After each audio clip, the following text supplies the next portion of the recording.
మీరు ఇండస్ట్రీకొచ్చిన తర్వాత ఆడిషన్స్ ఇవ్వటం, సో, దాని తర్వాత మిమ్మల్ని ఓకే చేయటం, ఈ ప్రాసెస్ అంతా నడుస్తూ ఉంటుంది గదా! సో, మీరు చేస్తున్న ప్రాజెక్ట్స్‌కి, సో, ఆడిషన్స్‌కి వెళ్ళేటప్పుడు మీరెలా ప్రిపేర్ అవుతారు? ఆడిషన్స్‌కి వెళ్ళే ముందు ఆబ్వియస్‌లీ నేను ముందే ప్రెప్ వర్క్ చేసుకుంటాను. So, what exactly need to be done.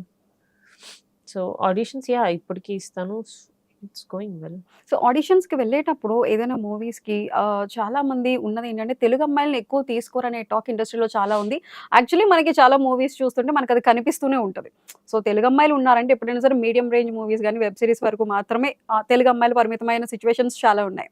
So, మీరు అలా మూవీస్ చేస్తున్నప్పుడు తెలుగు అమ్మాయి అని చెప్పి ఎక్కడైనా కొంచెం మిమ్మల్ని లో చేస్తున్నట్టు మీకెప్పుడైనా అనిపిచ్చిందా? అంటే సీ నీ ఈ అంటే ఉండిందేమో. బట్ దెన్ నేను ఈ మధ్య చూసింది 'ఐశ్వర్య రాజేష్' హ్మ్. పెద్ద ఫిల్మ్సే చేస్తున్నారు. 'శ్రీలీల' దేర్ ఆర్ లైక్ నిజంగా చేస్తున్నారు. But right time, right place అనేది ఒకటి అంటారు గదా! హ్మ్. కొంచెం లక్.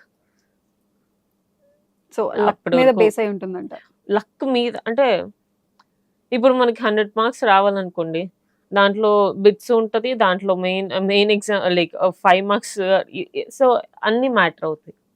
మీరిప్పుడు ఒక అది. యాక్ట్రెస్‌గా ఉన్నారు. ఒక హీరోయిన్‌గా మూవీస్ చేస్తున్నారు. ప్రాజెక్ట్స్ ఉంది. సో, మీరు ఈ ఇండస్ట్రీలో ఎలా నిలబడడానికి సపోర్ట్ తీసుకుంటున్నారు? ఏ విధంగా ఉంది మీకిక్కడ ఇండస్ట్రీ పాజిటివ్ గానే ఉందా? యాహ్! యాహ్! బానే ఉంది. Like I don't have any complaints on it. It is good.